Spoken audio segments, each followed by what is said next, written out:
Hey, welcome to the Small Business Made Simple podcast, brought to you by socialmediaandmarketing.com.au. Being in business is never easy, but it can be simple, or at least simpler. Join me, your host Jen Donovan, every week where we focus on marketing, social media, and working towards simplifying your business. You with me? Let's do this. If you're gonna dream it big, 'cause someone out there listening. Everyone's got a voice to give, and it's time I heard you whistling, 'cause there's no point at all, in dreaming small. Why, hey there, my fabulous listener. Welcome to episode 239 of the Small Business Made Simple podcast. Thank you, as always, for lending me your ears today. I know you have lots of choices out there, and I do appreciate you making my podcast one of them. If you are enjoying this podcast, I absolutely love it when you take a screenshot and share it on your socials. So maybe if you haven't done that, you could do that and you could tag me, because I would love to get to know you and follow your business and learn a little bit more about what you do, as well as you learning a little bit more about me and my business as you listen to this podcast. Did you get a chance to listen to last week's episode? Last week's episode was all about those super pieces of gold, tiny little pieces of gold that I call QR codes. I got a lot of feedback last week about QR codes, including some pretty cool examples of how people have been using QR codes in their business. So I appreciate everyone who sent me a DM and an email and even sent me a text message around that. I will be sharing all of that a little bit later in another podcast, or probably in another social media post that I'll put out. If you haven't had a chance to listen to that episode, head back to episode 238 when you are finished here, because this week I have a guest that I'm stoked to have. Her name is Michelle Smith, and she is a freaking rock star. You need to listen to this one. But before I get started with the gorgeous Michelle, I wanted to give a shout out to this week's podcast sponsor, BL Management Consultant, or known as BLMC. BLMC's motto is "Your People Working Well," and they've been trusted partners in the health and safety world since 1999. My son was born in 1999, so I know just how long ago that actually was. But they're not just about traditional health and safety. They are about working with the entire person, both psychologically and physically, because both safeties are really key to achieving people working well and thriving in the workplace, and of course, being compliant. So BLMC have worked with brands such as Lifeline, the Brown Family Wine Group, one of my favorite family wine groups, Hume Bank, and many, many more organizations. They have some upcoming courses that I wanted to tell you about around support in workplaces, including a mental health first aid course on the 2nd and 3rd of May, and a resilience first aid course on the 18th and 19th of May. Their courses do book out often, so if you are keen, then contact their office. Their email address is office@blmc.com.au, and make an inquiry or book your spot.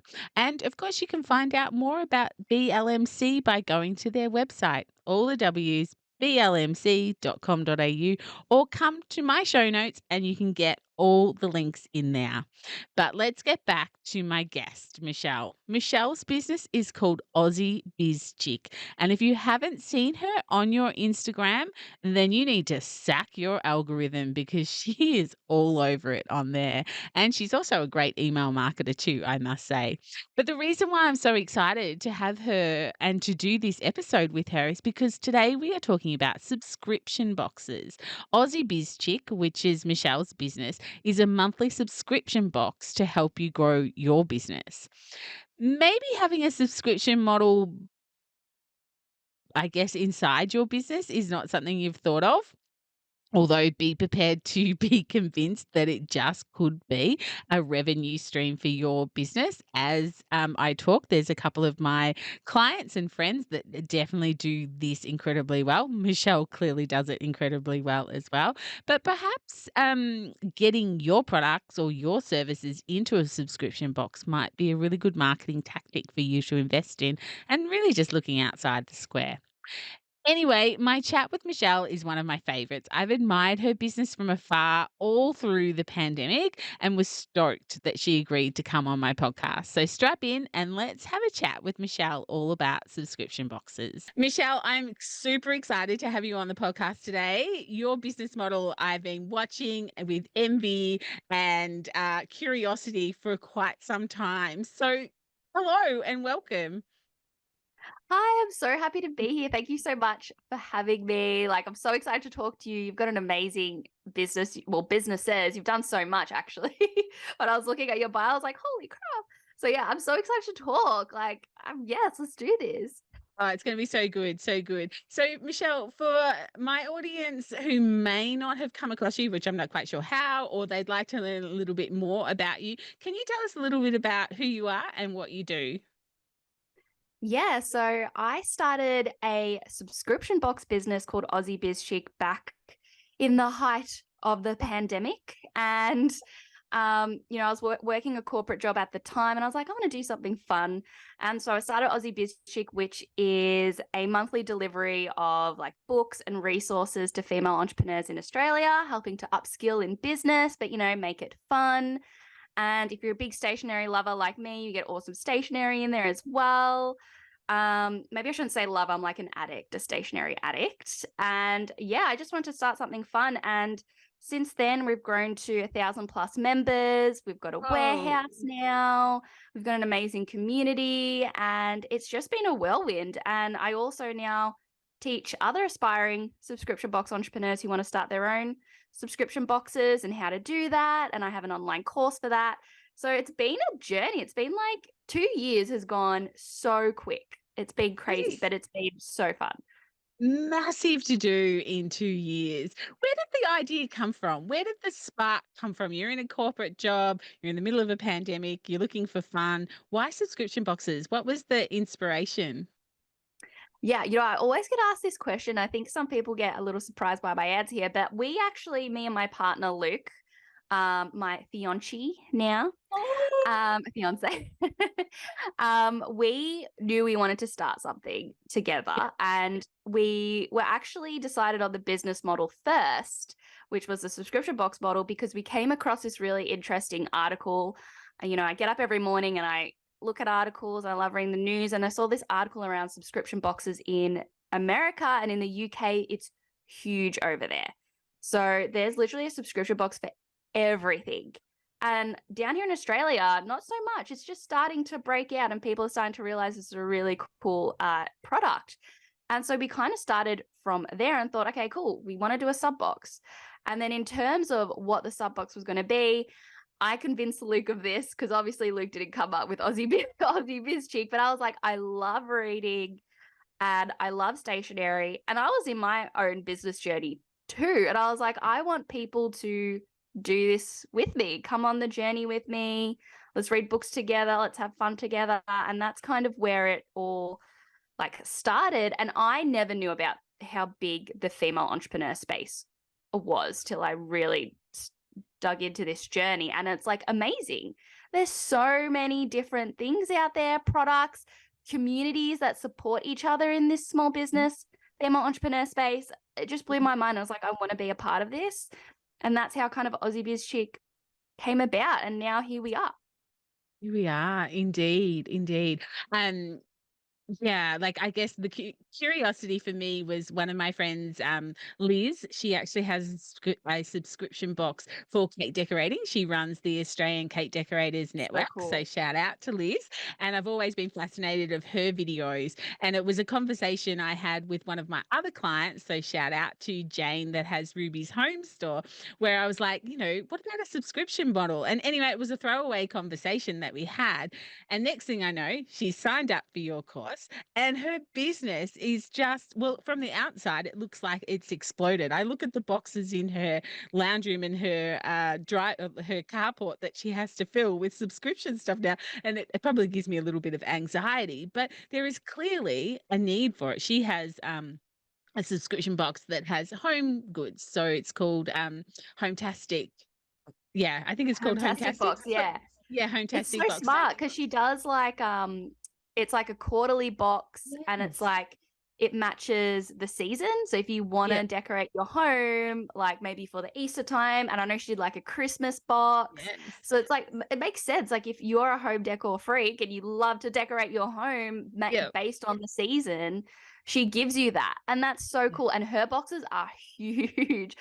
She does such a great job. And like, I remember I met her at SheCon, which was this event, and you know, she had a bit of a oopsie too one time where because she's got like ceramics and stuff in her boxes, she's got to be Mhm. careful about making sure they get broken in transit and things like that. I was like, oh, I've had a mistake too, that's happened to me as well. So it's just so like interesting to see like other sub boxes, their journey and things Yeah. like that. And I love the sub box model because, as you said, it's like the recurring revenue model, so you can really build that community, and then you've just got that recurring revenue month to month or quarter to quarter, whatever the sub box is. But it's just like such a great way to have a steady source of revenue that you know is going to come in during the year. Yeah. And I love that you mentioned, like, when we were talking about how you came up with this business model, just how big it is in other countries. And the thing that you said was there's one for everything. So Oh my I god. think that's something really interesting to explore, because people will be like, well, I don't have a tangible product, or, I just sell ice creams, or whatever it is that people might be thinking. But can you sort of give us any examples of boxes you think that are really left of field? There's one that was like a Christian religion box, so helping you get closer to your faith. There's another one was like Korean snacks, like Asian snack box. So instead of just a normal snack box, she put a twist. It was like a Korean snack box if you love kind of Asian snacks. I'm half Asian, so like my mum always got me obsessed with like the Asian type of snacks and things like that. There's been a fishing box. So if you like Yeah. fishing, so you could get said tackle and like bait, for you every time you go fishing. So there's so many like different ones with a twist. You just got to work out what your niche is Yeah. and really What's delve unique. deep into like what they would love to get. Like there's Yeah. even ones with other, like I'm a book box basically for businesses, but there's ones that are book boxes that just do romance novels, and they do like a tea and a romance book and a bit of chocolate every month. Or Yeah. there's ones that are like thrillers, right? If you really like thriller books, you could subscribe to a thriller book subscription box, right? So there's so many different ones you can do. And like there's this huge marketplace, and you can go on there and there's so many. You can see so many different sub boxes that are in the US and the UK that you I don't think even I've been down that rabbit hole. yeah, it's Yeah. crazy, and it's so Yes. cool though. Like I think I saw one was like building ones, like craft Yeah. boxes and things like that, Yeah. cooking boxes. Yes. So yeah, Yeah. gosh, there is so many. Yeah. And I think the other thing that I wanted to explore with you today was, and we've kind of mentioned it, but I wanted to highlight it, was, I know Liz's boxes are monthly. You said that yours was monthly. Jane's seasonal, perhaps quarterly, maybe around Quarterly. there with a few other things. So it doesn't have to be a monthly subscription box. No, You don't no, have it to do doesn't. this on a monthly basis. So, yeah, what's your thoughts on the timing of them? Yeah, so there's so many different ones you could do. There's bi-monthly, there's monthly, there's quarterly, there's like maybe even do 2 in the year, right? So there's like so many different ones you could do, and it just depends on what you think your audience would want. But also if you've got something that's like you feel, I always talk about like perishable and non-perishable items. So if you feel your item needs more time to be consumed by your customer, then you might want to think of like, okay, maybe it can't be month to month. It might have to be bi-monthly, So for me, I think it's easy. Well, I can't talk for everybody here, but for me, like I would easily read like a book in a month. I mean, I read like 4 to 5 books in a month. So for me, like I was like, yeah, reading a book a month is fine. Like if you can, dedicate a page every night or something like that. So for me, I was like monthly. And I also try to combine like non-perishable and perishable items. So like notebooks, they'll perish in a while. So I know I can bring back a notebook every maybe 3-4 months, right? I'll have snacks, they're perishable. So they'll get rid of in the month. So think about your box, and like if you do have non-perishable or perishable items, like what's the length of time you think's gonna be worthwhile for somebody to consume it to be ready for the next one. So they're really, really excited. Another good one is a candle box. I love candle ones because it's like a candle gets used up and you're like, oh, I need another candle to make my home smell Candle nice. boxes. You know what I mean? And it's like, oh, perfect. I've finished this one. This one's just come right in time for me to use monthly, weekly, whatever it is. Yeah. Now you said you started this in the pandemic, which I can imagine, we couldn't get out shopping. We also had a little bit more cash up our sleeves because we weren't going out for dinners and going on big overseas holidays, or really any holiday at all, if we're honest. So have you found that it's just continued on, or have you found a bit of a drop since people have been able to get out and about? What are your thoughts there? Definitely in the pandemic, it was way bigger of a boom because I just think people at home and people were shopping more. And it's one thing I learned, especially now because, people have less disposable income. So they're going to be really, really smart about what they're going to buy. So I've definitely seen I get less members, like new members now than I did in the pandemic. So let's say in the pandemic, I was averaging about 150 to 200 new members a month. I'm probably averaging about 80 to 100 members now, which is fine. But you just got to like realize that and maybe pull back on stock for that month or whatever. But I always think like I'm lucky that I already have the community built up. I'm already still seeing that recurring revenue coming. Yeah. And now for me, it's just about making sure I look after my members, making sure I make it a good time and good experience for people to still keep subscribing. But of course, still on the other end, still getting new members in. Definitely the cost per acquisition is higher. So if you use ads, definitely cost per acquisition is higher. But we expected that. We expected that coming into what we're coming into. But all we could do is just keep going, be smart about our cash flow. So Luke, who's he works with me in the business, he is a gun at just like managing cash flow. Like we try to do things like make sure we've got upsells during the checkout so we can increase the order value. We always try to get rid of like any leftover stock because that's just cash sitting there. So we'll do mystery boxes. People love mystery boxes, really do. They always go like hotcakes. So there's a few things we're doing to make sure that we still have a healthy, profitable, good business, even though we're not making as many new members as we were during the pandemic. And I think a lot of e-commerce stores have experienced that. Yeah, exactly. Yeah. And I think that I'm being truthful and honest about that. There we go. No, that's because I have a big e-commerce platform, and we have definitely seen that people who started during the pandemic have all of a sudden kind of coming into this year gone, oh, okay, so it wasn't always going to stay like that. It's like, no, unfortunately, you entered the marketplace, when it was a boom, or, the e-commerce space when it was a boom. So, but that's really interesting.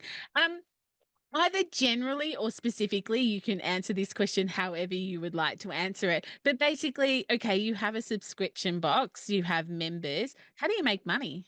Like, where does the money come in? Does the money come in, is there a couple of different like revenue streams? Is it people paying to get things into the box? Is it also people paying for the box? What does that look like?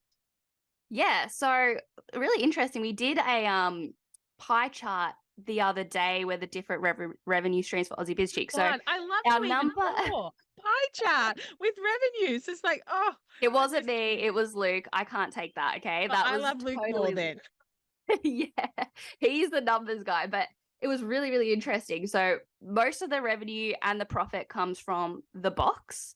Yes. And what's really great, like the longer someone is subscribed, the more profitable someone is. Yes.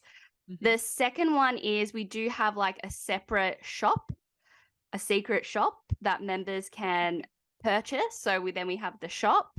We then have sponsorship packages. So if you'd like to get a flyer in the box, or there's different tiers, so depending on what you want. So that's another stream. And then we have my course. So I've got my course, so people who join the course. And then I've got things like speaking gigs or anything that I do personally as like a personal brand for Aussie Biz Chick. That is also a part of the pie. So that is like my main revenue streams for Aussie Biz Chick.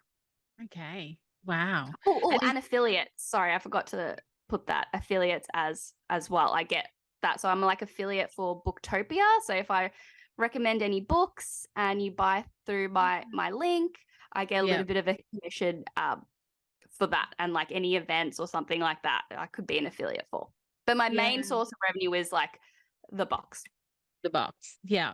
And would you say, like, because you've had, quite a few students go through your course now, would you say that those revenue streams are quite common for people to have through their subscription boxes, or are you sort of people have to build to that? You mean like having the different ones aside from the Yeah. box? Do most people get those different ones? The Yeah. flyers, in getting businesses to put their flyer in the box and paying per box. So, for example, you might do, if you want a flyer in the box, it's $1 per box. That one's a popular one. But the other thing you can do with that as well, it's either you can do it that way, or another thing you can do is if you're negotiating with suppliers, you will go like, hey, if you can come down by $3 to $4 on this product, you could put a flyer in the box as well. So Yeah. you can make, you're saving money that way versus getting the sponsor in.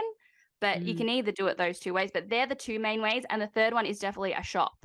Like I see a lot of e-commerce ladies have the shop already and then put the subscription box. Yes. Or if you've Reverse got the engineering. subscription box, yeah, if you've got the subscription box and you have any leftover stock and bits and pieces, shop. You can do a little shop. And most times members will always buy past products, or new members who come in, they want to buy past products. It's always easier to sell into an existing customer base. They already trust you. They love what you do. Like even with my course, a lot of the time, most of them are already like Aussie Biz Chick members who then flown through to the course because they love the box and want to do their own thing. So it's like always so much easier to sell into that existing community. So if you've got a sub box, like, and you've got little other, I always have random leftover bits of stock sometimes that I like can't make a full box out of, just because maybe some suppliers have either under given me stock or over given me stock. So I just put them on the shop, and my shop's not a lot. Like I might have like maybe 5 things on there or 10 things on there at any given time, but they always go and I never bring them back. So I kind of have that.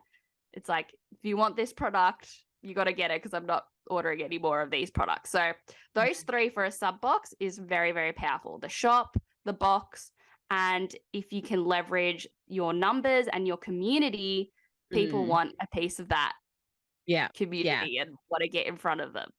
Yeah. Yeah. There's a reason why I'm always shouting about building communities rather than building audiences. And you're sort of for really sure. hammering home that right now. So thank you for No, helping me don't out. you reckon? Like, I've just Absolutely. been in this, like, I go in these really weird like investigation phases of like my life. Like, so I've been like watching a lot of big content creators and like influencers. It's like they build up this community, and then whenever they bring out any sort of product, anything, it always pretty much goes if they've got that community built up already.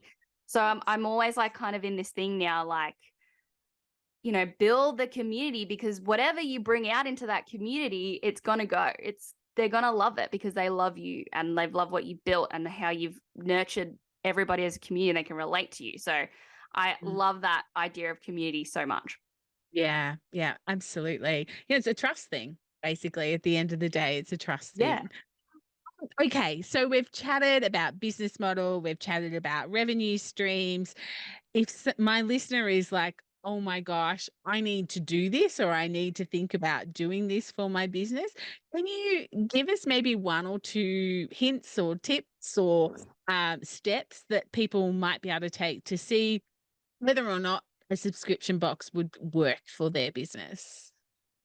Yeah. So what I'd like to do is like just think about the short-term reason why someone would subscribe to a box, but also, this is what I always say, is why is somebody subscribing for the long term? And that's the biggest Mm. question you need to ask yourself when you are thinking of your subscription box idea, because it's not like a one-time purchase. You are having an ongoing relationship with somebody.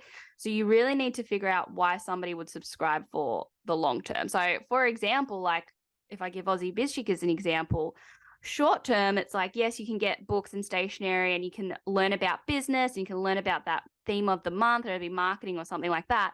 But the long term is, if you apply these skills, you'll grow your business. That's the long term. You're going to grow your business.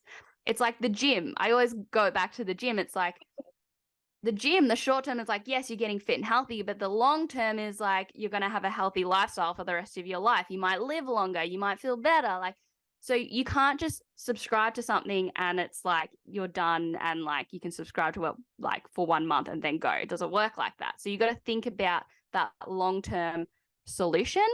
Mm-hmm. And then just do the research. Go and see, like, maybe go and see what's happened in the US and the UK. Like, has there been a similar box over there that's been a hit, right? Mm-hmm. Have a look there. And if you've got an existing community already, pop a thing like, oh, I have this idea, would this be something of interest? Mm-hmm. And I always like to do a founding members launch, and it's essentially like a pre-order. So you do it like 2 months before you even launch any sort of box at all. And that Yep. will give you a gauge of like if this is going to be a viable subscription Yeah. box for you.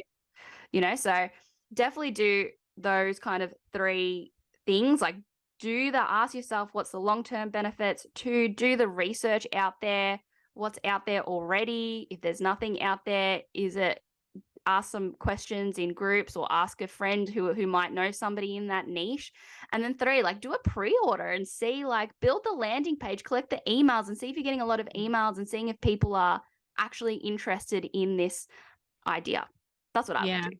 Yeah. Start the wait list. I always find, if Yeah. I want to test and measure something, I put out a wait list, be For the sure. first to know, create urgency, create scarcity, and, if you've got a community, like you say, and you say there's something new coming, be the first to know, people are like, Yeah. I want to be first to know because it's always been a great thing that Michelle's done or that Jen's done or that Hannah's Yeah. done or whatever.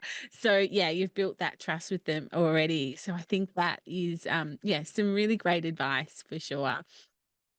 Michelle, this has been such a great chat. I'm just blown away from watching your journey and watching subscription models just take off in Australia. And I think you've been definitely the forefront of that for sure. Or at least in my Instagram feed, you've been the forefront of that. So Yay. it's been such a great conversation. Is there anything that we haven't chatted about that you would like to share with my listener before we finish up? I think when it comes to like subscription boxes, and if you want to start a subscription box, like if you've got a subscription box that that you're like the expert in that kind of niche, like don't be afraid to, be the leader in that and be the driver of that community and to help sell your box. I always think like building the personal brand in parallel with the box, if it makes sense that, you would be the spokesperson for that. Definitely. And then start doing like video content. And what a box is great for is video content, because you the unboxing and you can do the cute little like it's called ASMR. I don't know if everybody's heard of it, but it's like you can do just like the sound of the unboxing. Like people love that. And so it's such a fun business model, and it really lends itself to the content creation and like what you can do with video and even in images. Like, wow, some boxes look amazing in images and things like that. So it's a really great business model if you want to do it. And make sure to follow me at Aussie BizChick too. You can see all that amazing video content as well. Get some ideas. Yeah, absolutely. So you said that a little bit quick. So if anyone is listening and they're like, oh my gosh, I need to not only have a look at your subscription boxes, but learn a little bit more and maybe even learn a little bit about your course for this, where's the best place for them to get in contact? Yeah, just go to my Instagram at Aussie BizChick. And then there's also an email on there if you want to email me and say hi. And that's where you'll best find me. Like Instagram is my go-to, but I also have a website, aussiebizchick.com.au. And like that is where you'll find me.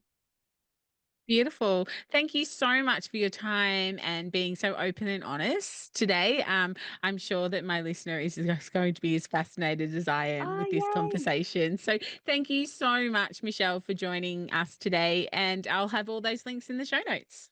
Yay. Thank you so much for having me. I hope everyone got some value out of that. So thank you so much. Yeah, perfect. Thanks.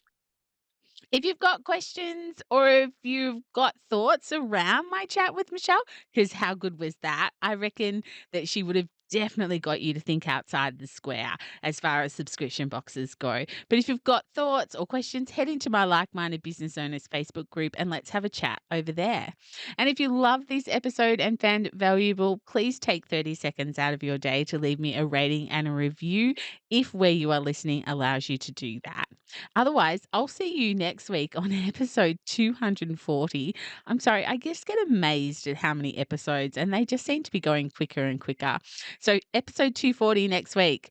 But again, thank you to BL Management for sponsoring the podcast today. Don't forget about their upcoming courses, the Mental Health First Aid course on the 2nd and 3rd of May, and the Resilience First Aid course on the 18th and 19th of May. Contact their office to book your spot, office at BLMC, or check out their website at blmc.com.au. And if we're not hanging out on social, let's get social on social. But whatever you do, remember, my small business peep, as my opening song says, there is no point in dreaming small. No time like the present. Tell it like you feel it, say it proud, be true, and let us see you for the star that you are. No point in dreaming small. I would like to acknowledge the traditional custodians of the land, the Yorta Yorta people, on which I record this podcast and conduct my business today, and pay my respects to their elders, past and present. I extend this respect to the Aboriginal and Torres Strait Islander people here with us today as well.